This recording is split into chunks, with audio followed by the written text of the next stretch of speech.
교독하겠습니다. 개역 개정역입니다. 에베소서 5장 21절부터 33절까지 제가 21절을 봅니다. 그리스도를 경외함으로 피차 복종하라. 아내들이여 자기 남편에게 복종하기를 주께 하듯 하라. 이는 남편이 아내의 머리됨이 그리스도께서 교회의 머리됨과 같음이니 그가 바로 몸의 구주시니라. 그러므로 교회가 그리스도에게 하듯 아내들도 범사에 자기 남편에게 복종할지니라. 남편들아 아내 사랑하기를 그리스도께서 교회를 사랑하시고 그 교회를 위하여 자신을 주심같이 하라. 이는 곧 물로 씻어 말씀으로 깨끗하게 하사 거룩하게 하시고 자기 앞에 영광스러운 교회로 세우사 티나 주름 잡힌 것이나 이런 것들이 없이 거룩하고 흠이 없게 하려 하심이라. 이와 같이 남편들도 자기 아내 사랑하기를 자기 자신과 같이 할지니 자기 아내를 사랑하는 자는 자기를 사랑하는 것이라. 누구든지 언제나 자기 육체를 미워하지 않고 오직 양육하여 보호하기를 그리스도께서 교회에게 함과 같이 하나니 우리는 그 몸의 지체임이라. 그러므로 사람이 부모를 떠나 그의 아내와 합하여 그 둘이 한 육체가 될지니 이 비밀이 크도다. 나는 그리스도와 교회에 대하여 말하노라. 같이 보죠. 그러나 너희도 각각 자기의 아내 사랑하기를 자신같이 하고 아내도 자기 남편을 존경하라. 아멘. 복음 위에 세워지는 가정이라고 하는 시리즈로 세 번째 말씀을 오늘 전합니다. 아마 한 번 더 할 것 같아요. 한 번이 그 마지막이 무엇이 될지는 한번 생각해 보십시오. 오늘은 복음적 부부 얘기입니다. 저는 첫 번째로 부모에 대해서 얘기를 했습니다. 그리고 복음적인 부모가 된다는 것은 어떤 것인가? 믿지 않는 부모들과 복음적인 부모가 있습니다. 복음적인 부모가 된다는 것은 자녀들에게 어떻게 하는 것인가? 그리고 그 다음에 두 번째로 제가 다룬 것은 복음적인 자녀가 되는 것은 어떤 것인가? 우린 다 자녀입니다. 누군가의 자녀입니다. 복음적인 자녀로 살아간다는 것은 어떤 것인가 하는 것을 다뤘죠. 믿지 않는 자식과 믿는 자식은 뭐가 다른가? 그 다음에 오늘 세 번째로 우리가 다루게 되는 것은 복음적인 부부의 길입니다. 예수를 믿는 남편으로서 또 예수를 믿는 아내로서 우리는 어떻게 살아가야 하는가 하는 것을 다루게 됩니다. 그런데 가만히 생각해 보면 부모도 좀 그렇지만 부모가 아닌 사람들도 있으니까요. 자녀들의 경우에는 우리 모두에게 해당되는 일이죠. 근데 오늘 부부의 문제를 한번 생각해 보십시오. 우리 교인들 가운데 부부는 아마 3분의 1이 되지 않을 겁니다. 어린 자녀들의 세대가 있고 미혼인 청년들이 있고 좀 나이 든 미혼들도 있습니다. 그리고 이런저런 이유로 다시 싱글이 되신 분들이 계십니다. 이런 여러 가지 생각들을 해볼 때 사실 3분의 1이 되지 않습니다. 그럼에도 불구하고 이 문제는 대단히 중요합니다. 그리고 오늘은 나는 해당이 되지 않는구나. 그렇지 않습니다. 하나님의 말씀이 해당이 되지 않는 말씀이라니요. 우리 모두에게 해당됩니다. 사실 이 가정이라고 하는 주제는 굉장히 중요하죠. 왜냐하면 가정 없이 우리는 존재하지 않습니다. 그리고 가정이라고 하는 것에 대해서 우리는 그다지 좋은 경험을 하지 못합니다. 왜냐하면 태어날 때부터 우리의 부모는 죄인들이었고 우리의 형이나 오빠나 다 죄인들이었습니다. 죄인들이 한 가정을 목으로 삽니다. 세상에서 그나마 가장 안전한 것이 가정이라고 얘기하지만 가정도 그렇게 안전하지 않다는 것을 우리는 경험합니다. 직접적으로 혹은 간접적으로 경험합니다. 오늘날 가정이 무너지는 현실은 무시무시합니다. 통계청 자료에 의하면 2021년도에 21만 건의 결혼이 있었고 이혼이 10만 6천 건이었습니다. 22년도에는 결혼이 19만 건, 이혼이 10만 건이 넘습니다. 그러니까 두 해의 기록을 보면 결혼과 이혼의 건수는 50%에 조금 못 미치거나 50%를 넘습니다. 그리스도인의 삶에서도 이혼은 일어납니다. 결혼에서의 실패라고 하는 것은 실제로 삶과 마음에 미치는 그 영향이 너무나 크죠. 너무나 크기 때문에 더더욱 이런 일들은 우리가 조심스럽게 접근할 필요가 있고 그리고 같이 아파할 필요가 있고 또 복음이 이것을 치유하지 못하는 것 절대 아닙니다. 그러나 우리는 이 결혼에서의 실패가 미치는 영향 때문에 이것을 좀 더 크게 생각하는 경향이 있는 것도 사실입니다. 그러나 교회 안에서 우리가 이러한 아픔들을 어떻게 같이 아파하고 같이 복음의 은혜와 능력으로 치유의 과정에 함께 참여하는가 하는 것은 굉장히 중요하고 마땅한 형제 사랑이라고 말할 수 있습니다. 한국의 가정 현실이 이렇게 뭐 한국만이 아니죠. 사실 세계적인 추세지만 이렇게 가정이 무너지고 있는 현실은 한편으로는 그리스도인들에게는 그리스도인의 가정과 그리스도인의 결혼과 가정이 얼마나 아름답고 얼마나 멋진 것인지를 이 세상에 보여줄 수 있는 기회죠. 밤이 어두울수록 작은 빛이 빛나는 법이니까요.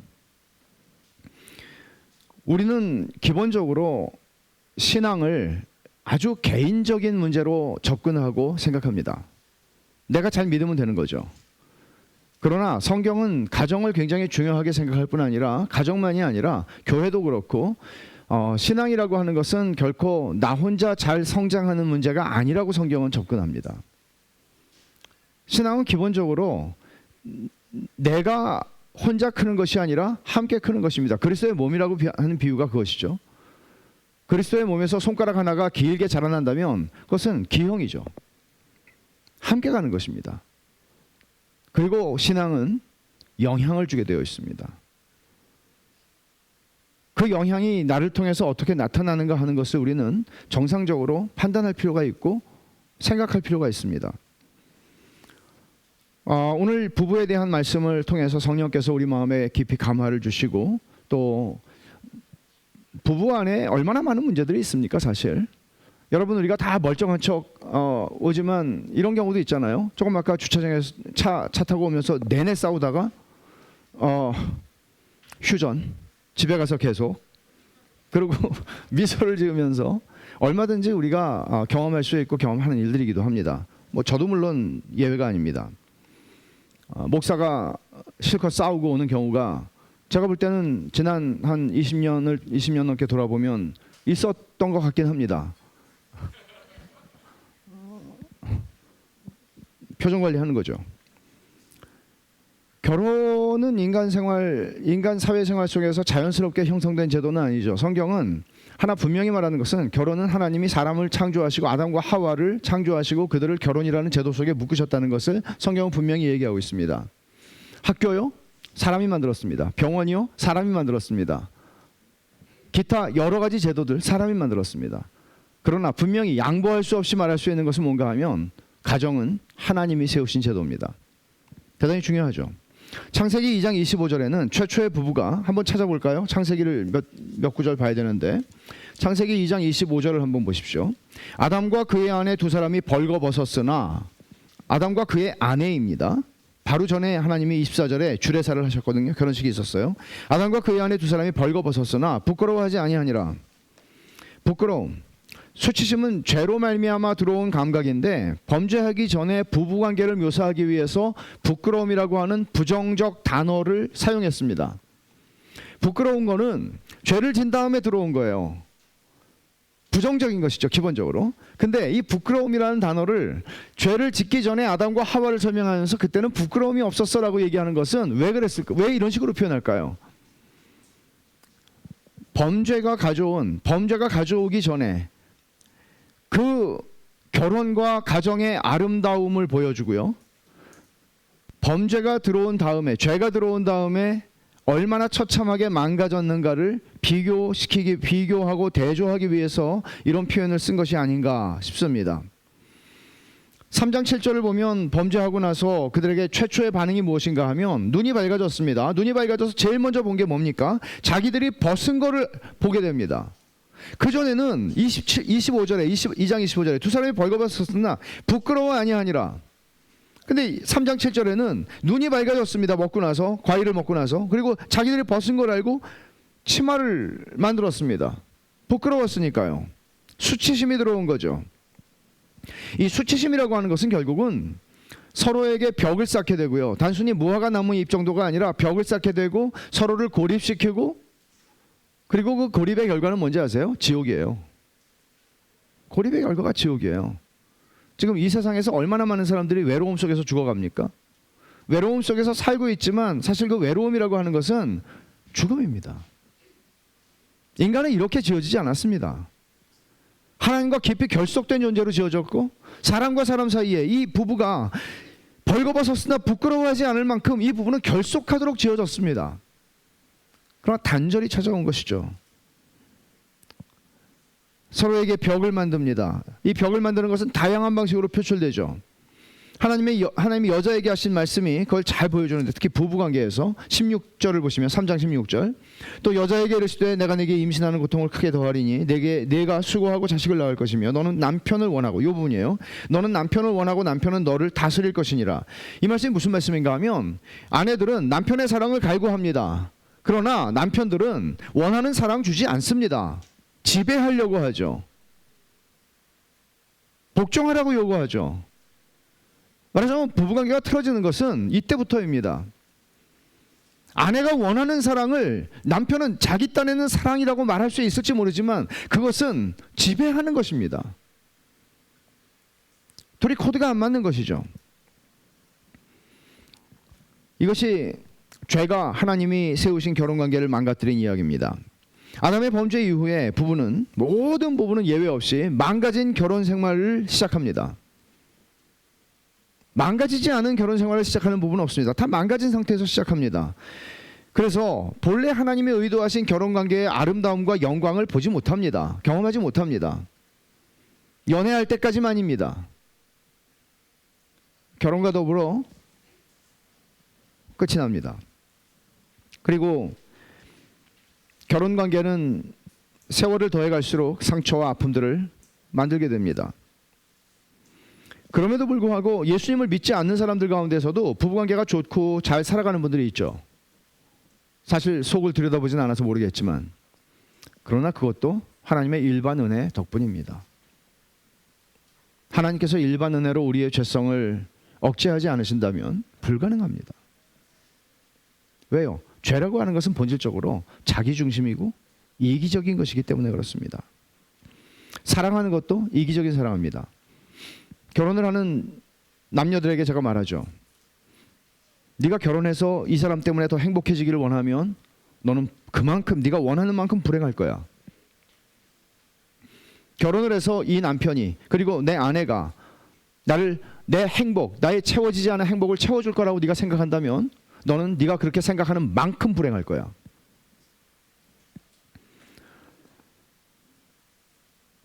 우리는 결혼에 대해서 어디서 배우나요? 드라마에서 배우죠. 영화에서 배우죠. 그리고 부모를 보고 배웁니다. 그렇게 아름다운 이야기는 10분의 1도 되지 않습니다. 100분의 1이나 될까요?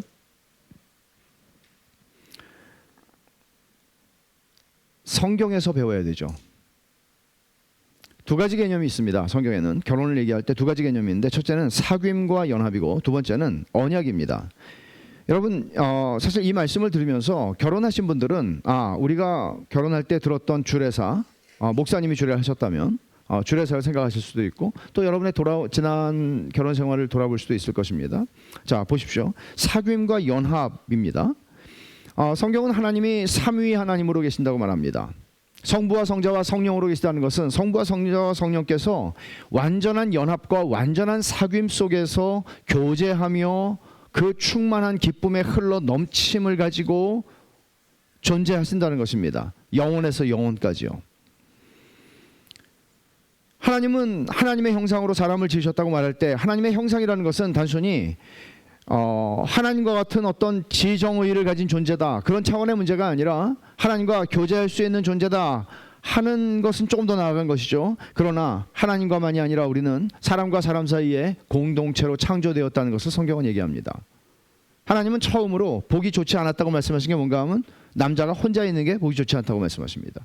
그리고는 하와를 지으시죠. 이건 하나님의 플랜 B가 아닙니다.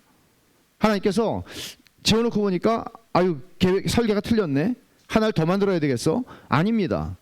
하나님께서 공동체로 사람을 창조하시려고 했던 하나님의 본래의 의도를 보여주는 방식입니다. 그리고 아까 우리가 읽은 말씀, 아담과 그의 아내 두 사람이 벌거벗었으나 부끄러워하지 아니하니라 라고 하는 것은 공동체, 이 인간의 최초의 공동체는 부부였죠. 이 공동체는 어떤 본질과 어떤 성격을 가졌는가를 보여줍니다. 수치심이 없었습니다. 말하자면 내가 나 스스로가 부끄럽다고 여겨서 말할 수 없는, 가려야만 하는, 숨겨야만 하는, 그래서 접근할 수 없는, 그래서 어느 정도 거리를 둬야 하는 그런 게 없었습니다. 수치심은 범죄한 이후에 찾아온 것입니다. 하나님께서 주례사를 하시는데 창세기 2장 24절에 남자가 부모를 떠나 그의 아내와 합하여 둘이 한 몸을 이룰지니라. 한 몸을 이룬다고 얘기했습니다. 연합을 얘기하는 것입니다. 이거는 굉장히 비유라기보다는 신비한 방식의 표현입니다. 어떻게 한 몸이 됩니까? 한 영혼이 될 수 있다고 표현하면은 그건 우리 영혼은 보이지 않는 거니까 그럴 수도 있지라고 말할 수 있겠지만 한 몸이 된다고 얘기합니다. 신비한 표현이죠. 수치심이라고 하는 부정적인 감정을 성경은 분명히 죄와 관련해서 얘기를 하는데 지금 우리들은 수치심으로부터 자유로운 사람이 하나도 없습니다. 여러분 가운데 누가 여러분을 정말 아는 사람이 누가 있습니까? 교회 안에. 여러분의 남편이나 여러분의 아내나 여러분의 자녀는 정말 여러분 자신을 진짜 압니까? 그만큼 여러분들은 여러분의 속 안에 있는 부끄러운 부분까지 오픈했습니까? 쉽지 않습니다. 자유롭지 않다는 얘기죠. 수치심으로부터. 하지만 성경은 말합니다.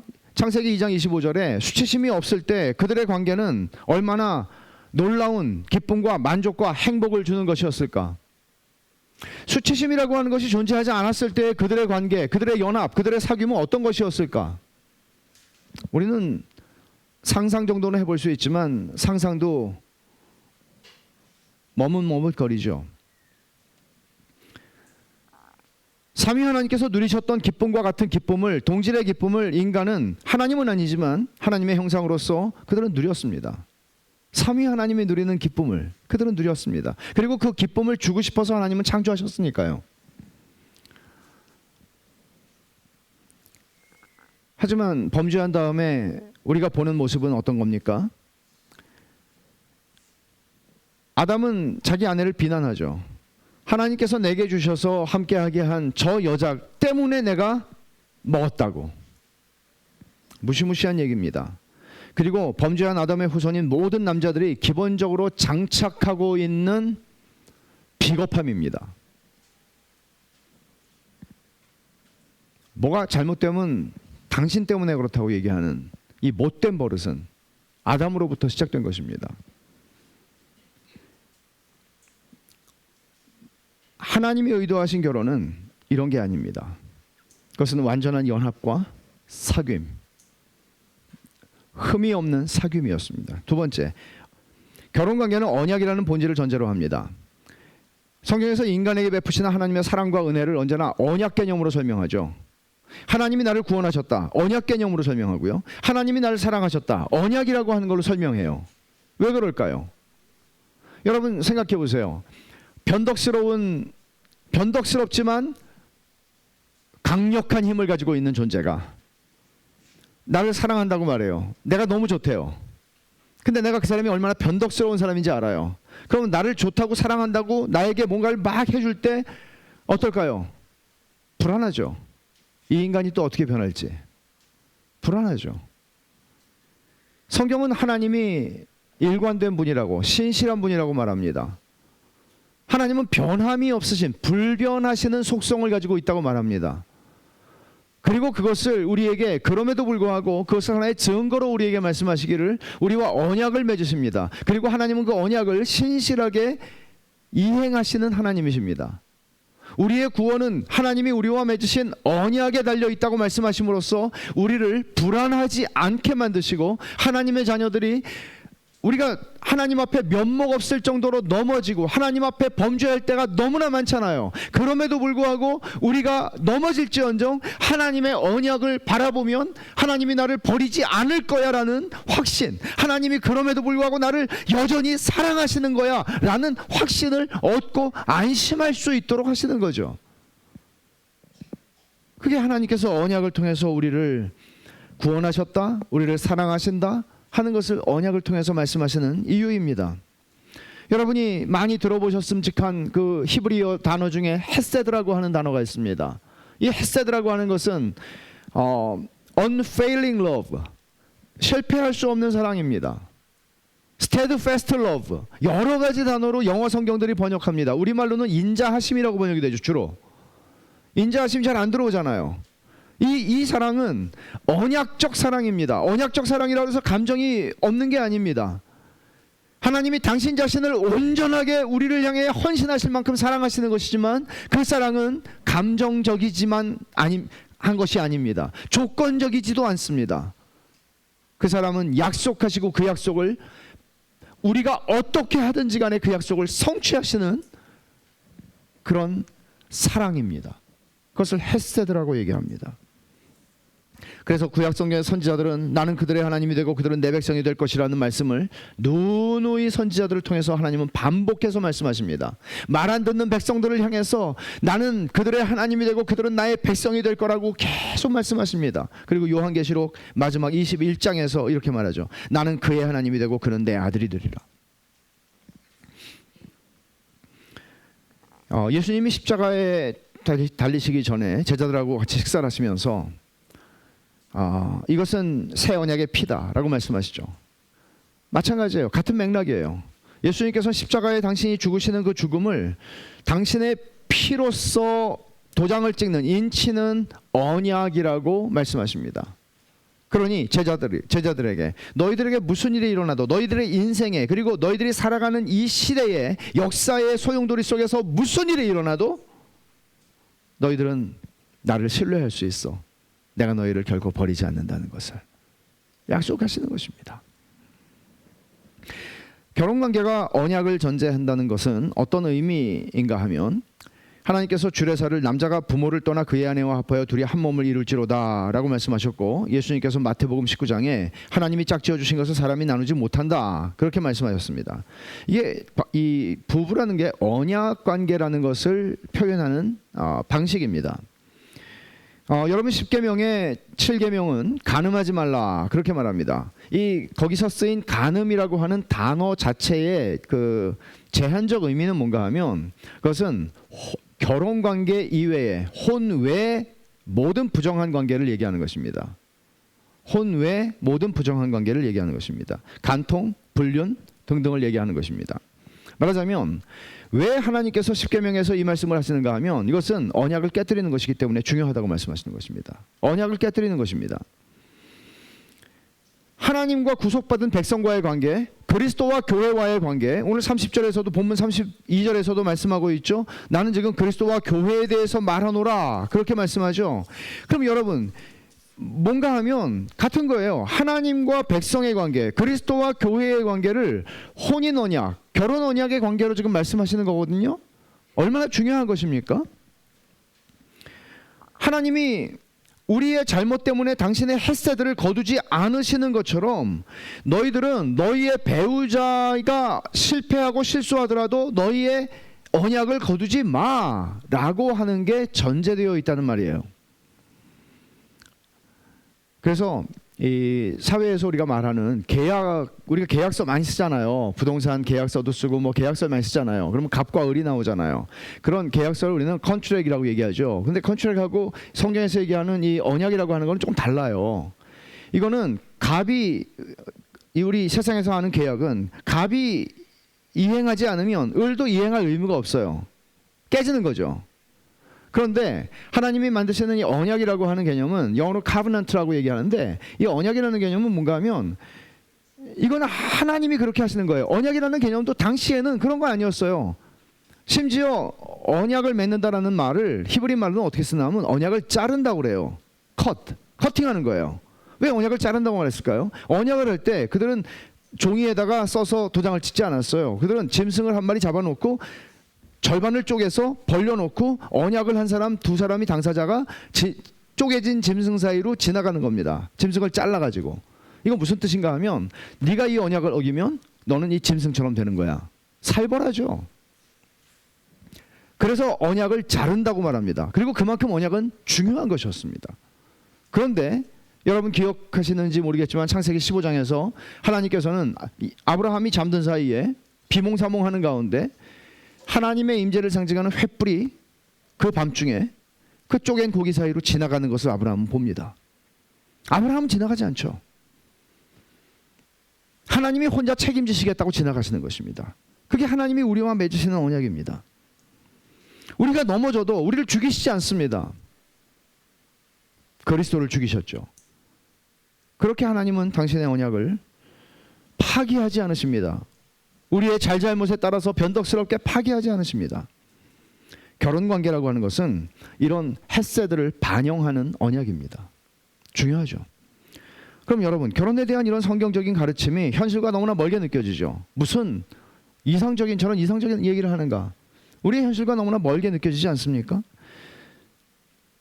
성경은 네 힘과 네 능력으로 결혼 생활을 개선해, 그렇게 명령하지 않습니다. 왜요? 우리가 못하는 줄 아니까요. 우리 가운데 그런 실력을 가진 사람은 한 사람도 없습니다. 우리의 현실과 성경의 가르침 사이의 갭에는 망가진 결혼을 구속하시는 하나님의 은혜가 있기 때문입니다. 우리의 망가진 결혼을 구속하시는 하나님의 은혜가 있습니다. 오늘 본문이 그걸 잘 보여주고 있죠. 아내와 남편에게 주시는 권면인데 어떻게 시작을 하나 하면 21절에 우리 여러분 성경을 읽으면 절이 있고 또 때로 어떤 성경에는, 제 성경에는 22절 앞에 아내와 남편 이렇게 써 있어요. 문단에 제목이 나와 있어요. 근데 이런 거 본래 없었습니다. 절 표시도 없었고 장 표시도 없었습니다. 하나의 긴 편지죠. 이것을 인쇄업자들이 나중에 장절 표시를 나눈 것입니다. 심지어 비 맞으면서 말 타고 가다가 급해가지고 인쇄 시간에 쫓겨서 장절을 나눈 경우들도 있었습니다. 그래서 이 장절 표시를 너무 우리가 주의할 필요는 없는데 21절은 사실 그 뒤에 있는 이야기들과 연결되는 이야기입니다. 그리스도를 경외함으로 피차 복종하라고 말합니다. 그 다음에 보면 아내들에게 남편에게 복종하라고 얘기하죠. 아내들을 향해서. 아내들만 복종하는 거고 남편은 복종할 필요 없어라고 얘기하죠. 그러나 성경에서 이 피차에 복종하라는 얘기는 이 뒤에 나오는 아내와 남편의 관계, 그 다음에 나오는 게 부모와 자녀의 관계, 그 다음에 나오는 게 상전과 종의 관계. 그러면 하나님께서는 남편을 향해서, 그리고 부모를 향해서, 그리고 상전들을 향해서 복종하라는 말 쓰지 않았습니다. 그 뒤에.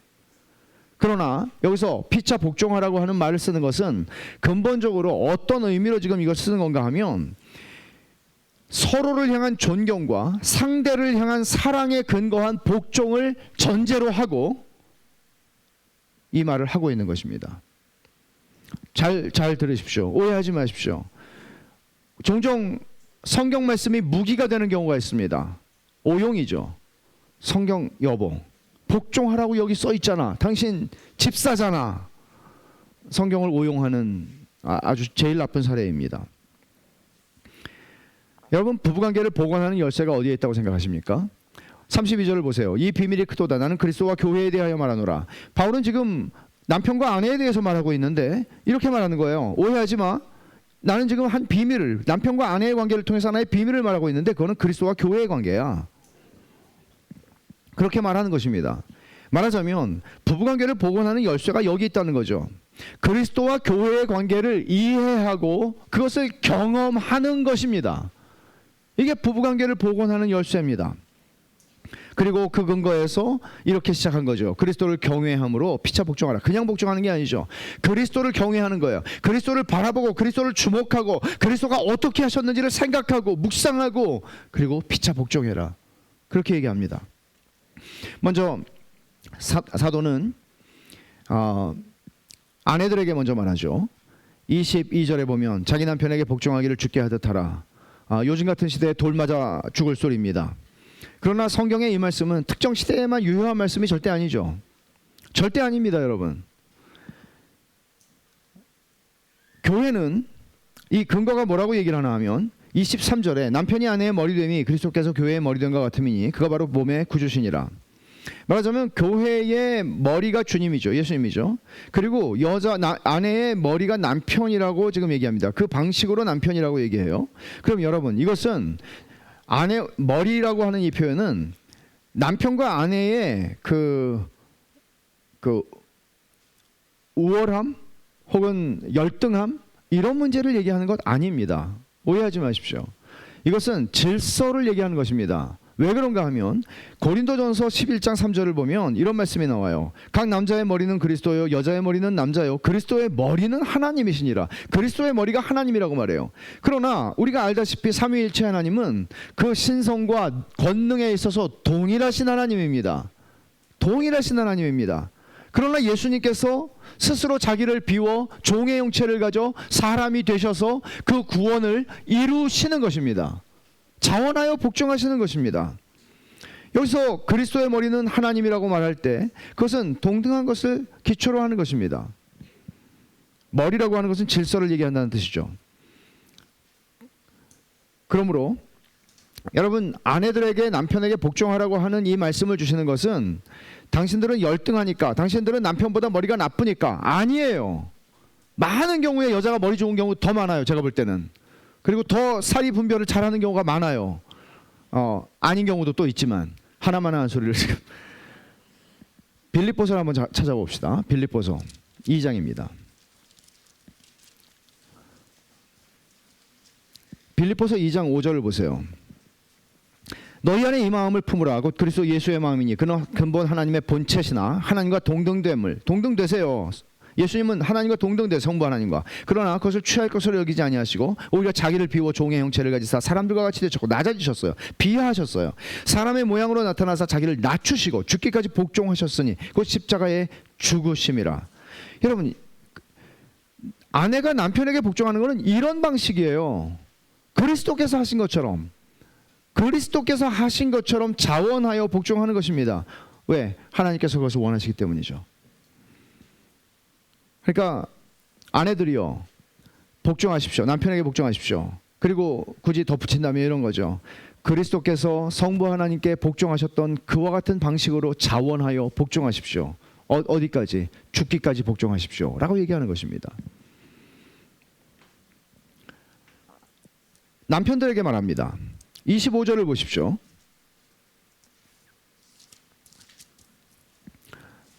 남편들아, 아내 사랑하기를 그리스도께서 교회를 사랑하시고 그 교회를 위하여 자신을 주신 같이 하라. 그 말합니다.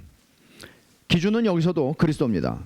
예수님께서 교회를 사랑하여 십자가에서 자신의 생명을 내어주신 같이 그 정도로 죽기까지 아내를 사랑하라고 명령합니다. 예수님께서 그렇게 죽으신 목적을 얘기하죠. 26절 27절에 이는 곧 물로 씻어 말씀으로 깨끗하게 하사 거룩하게 하시고 자기 앞에 영광스러운 교회로 세우사 티나 주름 잡힌 것이나 이런 것들이 없이 거룩하고 흠이 없게 하려 하심이라. 말하자면 예수님이 사랑하신 교회를 위하여 교회가 흠도 없고 주름 잡힌 것도 없고 티도 없고 영광스럽고 거룩한 교회가 되도록 하기 위해서 당신의 피를 흘려 교회를 사셨고 교회를 씻으셨다 말합니다. 생명을 바쳐서요. 아내를 거룩하고 영광스럽게 하기 위해 내 아내가 하나님 앞에 정말 빛나는 존재로 서도록 하나님이 나를 내 아내의 남편으로 세우셨으니 내가 이 사명을 잘 감당해야 되겠다라고 생각하는 것은 모든 남편의 소명입니다. 이렇게 하는 것이 억울한 게 아니죠. 왜? 28절에 보시면 이와 같이 남편들도 자기 아내 사랑하기를 자기 자신과 같이 할지니 자기 아내를 사랑하는 자는 자기를 사랑하는 것이라. 그 자기를 사랑하는 거예요. 자기를 사랑하는 거예요. 어떤 사람들 그런 얘기하죠. 여기 보세요. 아내들에게 하는 말씀은 한 구절이에요. 22절에 설명까지 보면 23절 있죠. 남편들에게 굉장히 많은 걸 얘기하잖아요. 그리스도가 교회를 사랑하신 것처럼 네 생명을 바쳐서 사랑하라는 거예요. 그러니까 남편들은 억울할 게 없죠. 왜냐하면 내 아내를, 내 생명을 바쳐서 사랑하는 게, 내 아내를 사랑하는 게 나를 사랑하는 거니까. 그리고 하나님 앞에 상 받을 일이니까. 여러분 그런 생각을 해보죠. 여러분들은 여러분의 아내를 위해서, 여러분들 지금 예배당에 앉아 계시는 분들이니까 여러분의 아내를 위해서 깊이 애통해 보셨습니까? 내 아내의 영혼이 하나님 앞에 아름답게 세워지도록, 내 아내가 정말 경건한 여인이 되도록, 내 아내가 정말 하나님 앞에 멋진 여인으로 설 수 있도록, 그 일을 위해서 내 아내의 성품이 그리스도를 닮아가기 위해서 여러분들은 애통하며 하나님 앞에 울어보셨습니까? 이게 여러분이 해야 할 일입니다.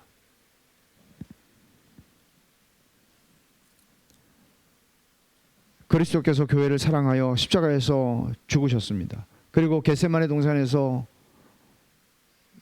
땀이 피가 되도록 기도하셨습니다.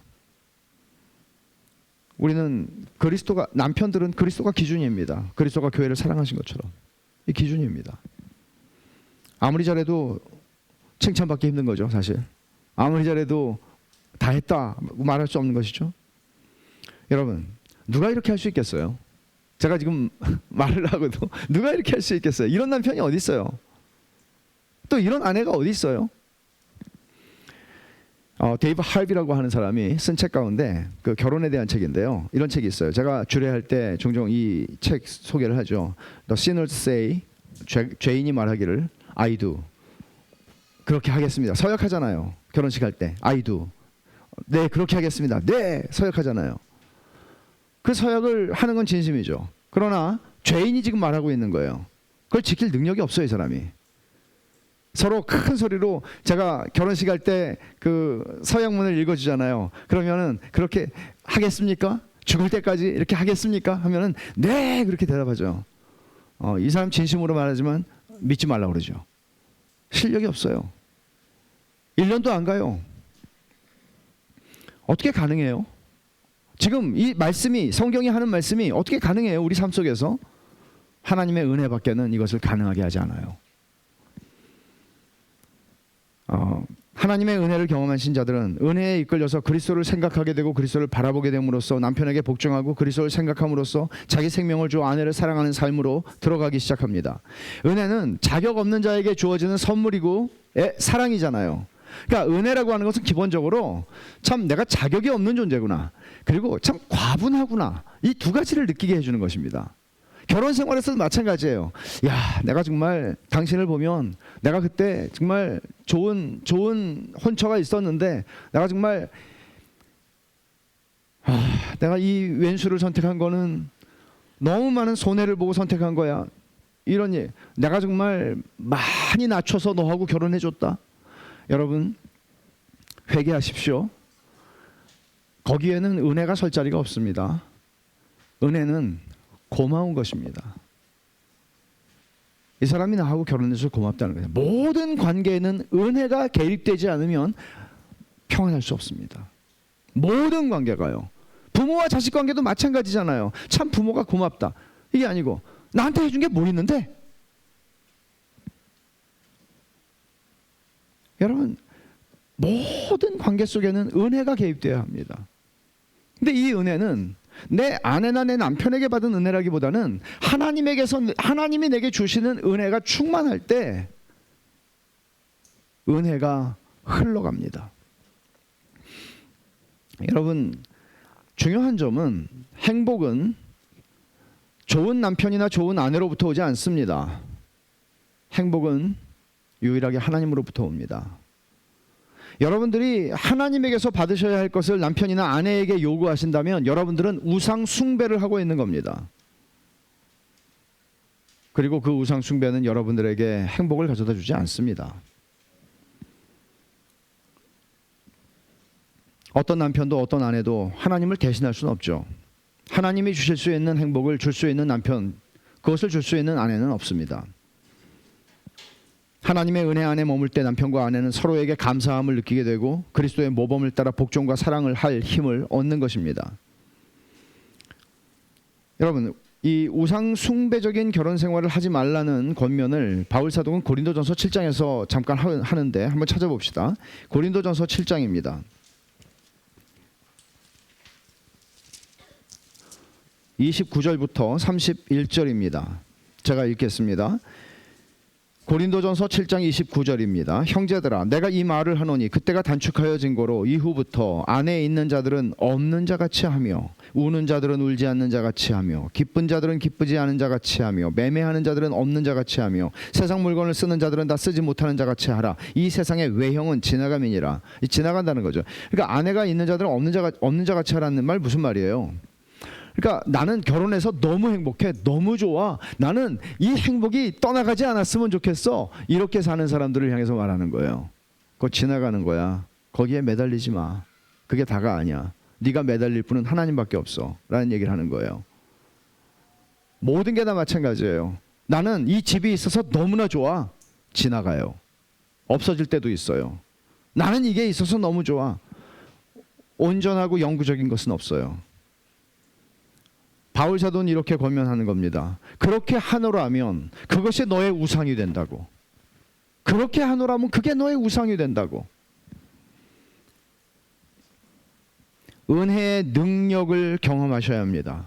하나님의 은혜가 어떻게 나로 하여금 남편 저런 남편에게 복종하게 만드는지, 하나님의 은혜가 어떻게 나로 하여금 내 이 아내를 이렇게 사랑하여 나의 생명을 줄 수 있을 만큼, 그리고 내 눈에서 눈물을 흘려 하나님 앞에 기도하게 만들 만큼 은혜가 어떻게 나를 이렇게 만드는지, 그 은혜를 경험해야 합니다. 남편들은 자신의 관심사와 취미와, 좀 더 구체적으로 말하면 모든 것을 주장하는 대신 아내의 기쁨을 우선시하고 자기 생명과 시간과 모든 것을 바쳐서 사랑해야 합니다. 주님의 돌보심의 은혜를 경험하는 남편들이라면 그는 다시 돈만 가져다 주는 것이 아니라 아내의 감정과 정서에 무관심하지 않고 훨씬 더 깊은 내면적인 소통을 하기 위해 애쓸 것입니다. 돈으로 때우지 마십시오.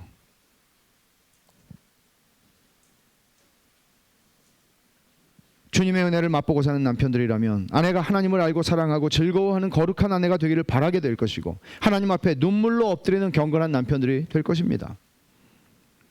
날마다 하나님의 은혜를 받는 남편은 그리스도께서 나에게 그러셨듯이 내가 내 아내를 사랑하는 일에 힘쓸 것입니다. 똑같은 방식으로 하나님의 은혜를 맛보고 누리는 아내들은 그리스도의 모범을 따라 남편에게 복종합니다.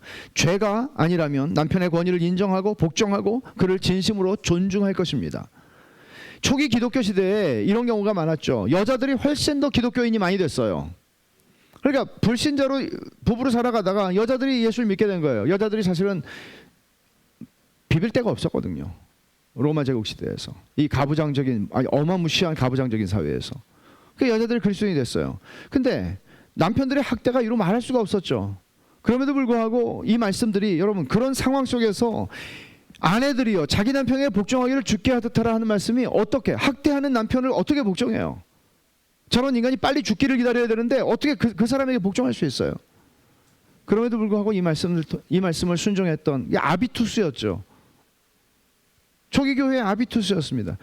그래서 남편들이 주 앞에 돌아온 사람들이 적지가 않았습니다.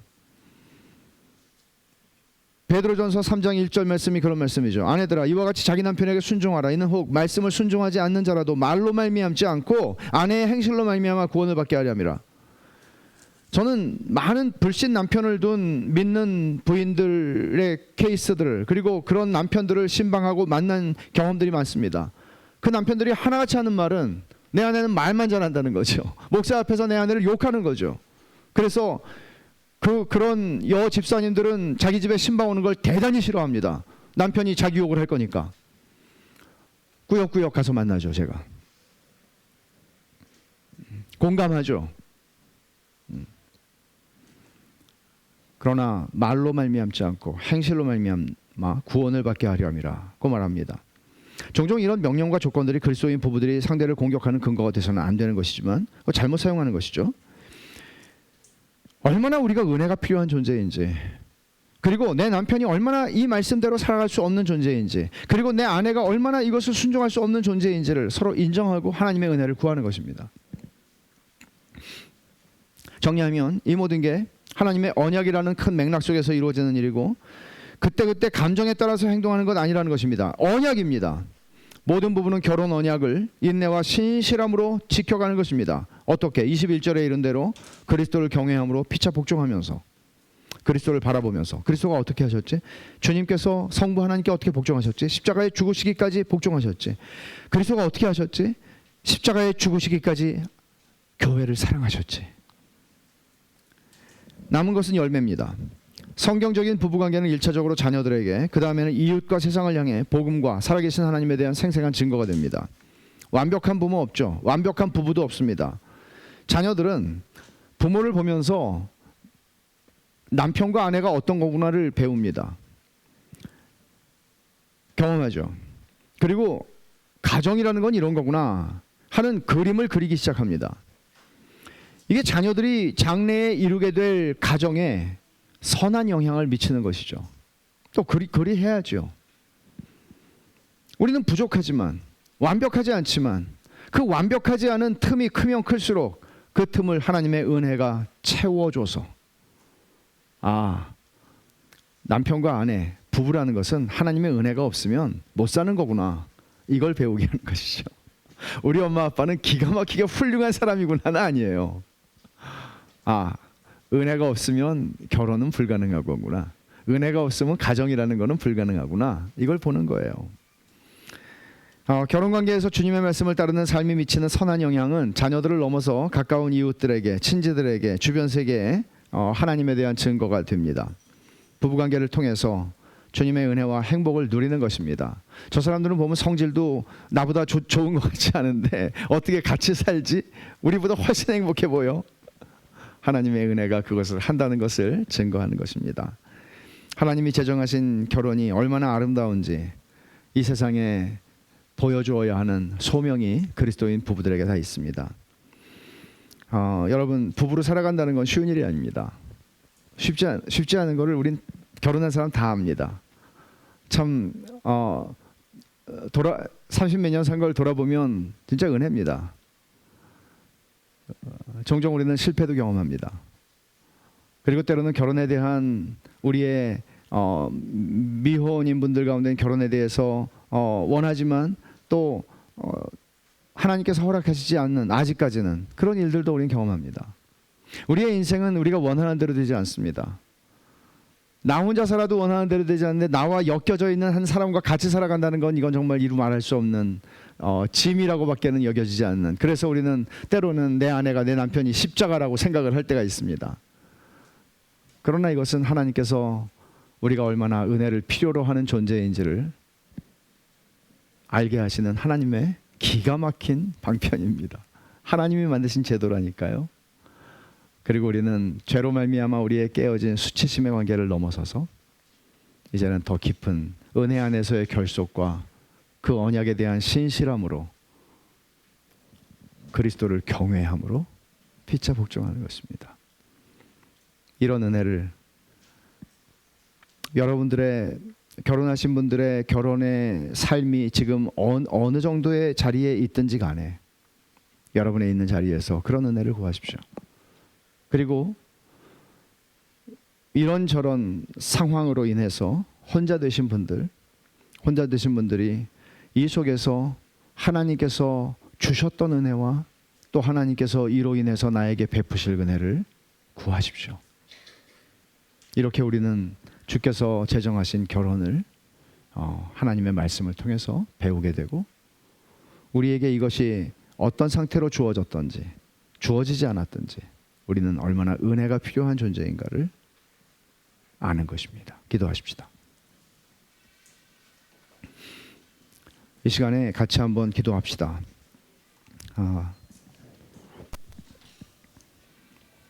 사실 결혼은 하나님이 정하신 제도인데 예수님은 독신이셨죠. 바울이 독신이었다는 것도 전 다음번에 독신에 대해서 할 거예요, 설교를. 복음적 독신의 길, 다양한 독신이 있으니까요. 근데 오늘은 부부의 길을 얘기했습니다. 여러분들이 결혼을 했든지 하지 않았든지 결혼에 대해서 얼마만큼의 성공을 누리고 계시든 실패를 하셨든지 간에 우리는 하나님의 은혜가 필요한 사람들입니다. 여러분이 실력이 좋아서 여기까지 온 것 아닙니다. 우리는 은혜가 필요합니다. 매일매일 은혜가 필요합니다. 이 시간에 하나님께서 우리 마음을 더 가난하게 하시고 은혜를 좀 구할 수 있도록, 주님, 지금까지 살아온 것도 은혜지만 주님, 정말 은혜가 얼마나 필요한 존재인지요, 그 은혜를 구합니다. 그리스도인 남편들에게 주시는 책임, 그리스도인 아내들에게 주시는 책임을 주님, 제가 순종하여 감당할 수 있는 은혜를 주십시오. 그리고 애통하는 마음을 주십시오. 같이 한번 기도하십시다. 기도하겠습니다. 하나님 아버지, 감사합니다. 저희들에게 주께서 오늘 주신 이 말씀을 하나님, 저희들 모두의 심령 속에 깊이 새겨주셔서 주님, 결혼이 우리의 실력으로 살아가는 것이 아님을, 우리의 실력으로 좋은 남편이 되고 좋은 아내가 되고 좋은 부모가 되는 것 아님을 주님 고백합니다. 하나님의 은혜가 필요합니다. 하나님 아버지, 은혜를 주셔서 정말 힘들고 어려운 순간순간들마다 하나님께서 주신 아내의 본분을, 남편의 본분을 감당할 수 있게 해주십시오. 아버지 하나님, 또 결혼과 관련해서 우리의 삶의 자리가 아버지, 너무나 쉽지 않고 어려운 상황 가운데 있을지라도 하나님 아버지, 하나님의 은혜가 회복하지 못할 것이 없음을 알게 하시고, 또 하나님의 은혜가 우리의 실패한 결혼에 대해서 우리를 위로하고 우리를 고치시고 우리를 온전히 치유하시는 하나님, 그런 은혜도 하나님께서 저희 가운데 예비하여 주시는 것을 압니다.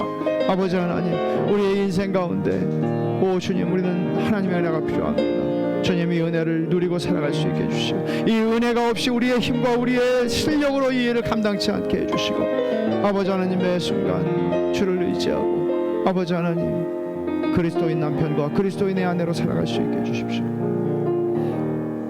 하나님 아버지, 감사합니다. 주님께서 주신 말씀을 생각하면 저희들은 얼마나 멀리 떨어져 있는지, 저희들의 삶이 얼마나 참 기적이 일어나지 않으면 이런 회복이 일어날 수 있을런지 하는 생각이 들기도 하지만, 주님, 이미 저희들의 인생에 기적이 일어났고 하나님께서 이 기적이 여기서 끝나지 않고 저희들의 부부의 삶 속에서 그 기적을 이루어 주시기를 원합니다. 아버지 하나님, 가난한 심령으로 그리스도인 남편과 그리스도인 아내의 본분을 순종하여 잘 감당할 수 있도록 은혜를 베풀어 주시옵소서. 그리고 저희들의 삶이 결혼 관계 속에 있지 아니하다 할지라도 저희의 삶 가운데 하나님께서 은혜를 주셔서 하나님이 주시는 가장 적절한 은혜 속에 자족하며 기뻐하며 하나님께서 주시는 사귐과 연합의 은혜들을 누리게 하여 주시옵소서. 예수님의 이름으로 기도하옵나이다. 아멘.